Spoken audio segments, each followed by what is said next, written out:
રૂપેન બારોટ અથવા એ નામ લખે છે રૂપેન રાવ અને બીજું જે નામ છે એ રોકી ઉર્ફે રોહન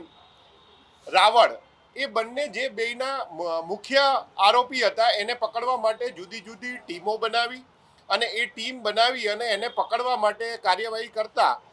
ગઈકાલે રાતે એ આપણને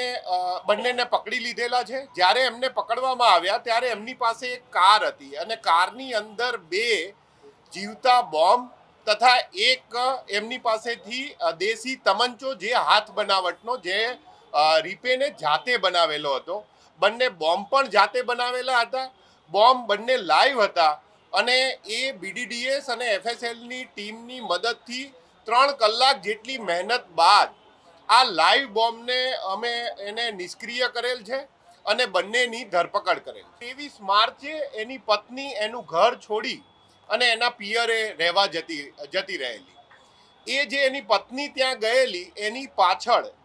જેના ઘરે બોમ્બ ફૂટેલો છે એ બળદેવભાઈ કે જે પણ એક હાઈકોર્ટની અંદર વકીલોના ક્લાર્ક તરીકે કામ કરી રહ્યા છે,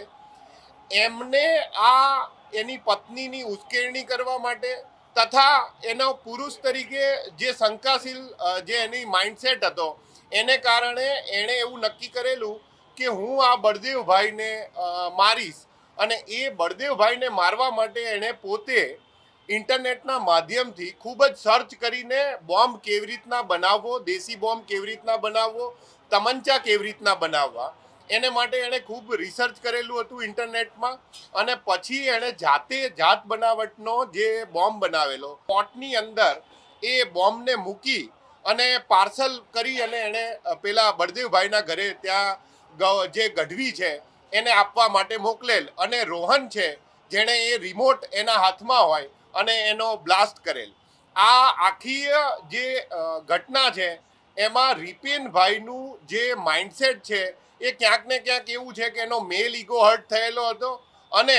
એને એવું ક્યાંક ફીલ થયેલું હતું કે આ લોકોએ મારો પારિવારિક જે ઘર છે એમાં ડિસ્ટર્બન્સ પેદા કર્યું. એ દિવસે બનાવ બન્યો એની આગલી રાતે પણ એ પાર્સલ લઈને એ જે બળદેવભાઈ છે એમના ઘરે ગયેલ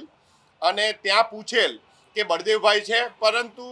રાતે બળદેવભાઈ ન હોવાને કારણે એ દિવસે એમણે એક્ઝિક્યુટ કરેલું નહીં. પછી બીજા દિવસે સવારે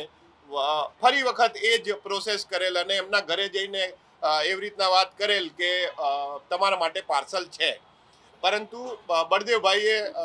નકાર્યું કે પાર્સલ હતું નહીં, મેં કોઈ મંગાવેલું નથી અને એવામાં જ અમારી તમામ માહિતીથી અપડેટ રહેવા માટે જોડાયેલા રહો S9 ન્યૂઝ સાથે.